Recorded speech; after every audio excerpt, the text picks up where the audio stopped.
தேசிய அளவிலான நீர் வேளாண்மை முதலீட்டில் முதலிடம் பிடித்த ராமநாதபுரம் மாவட்டம் நிர்வாகத்திற்கு 10 கோடி ரூபாய் நிதி ஆய்வு மூலம் பரிசு தொகை வழங்கப்பட்டிருக்கிறது மத்திய அரசு.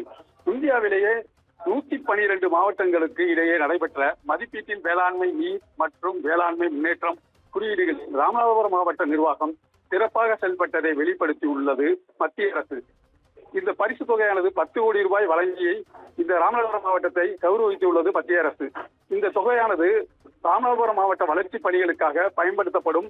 பொதுவாக இது போன்ற நிதிகள் நீர்நிலை பாதுகாப்பு, புதிய பாசன திட்டங்கள் அல்லது வேளாண்மை உட்கொட்டும் மேம்பாட்டு திட்டங்கள் பயன்பாட்டிற்கு என பல்வேறு திட்டங்களுக்கு இது பயன்படுத்தப்படும்.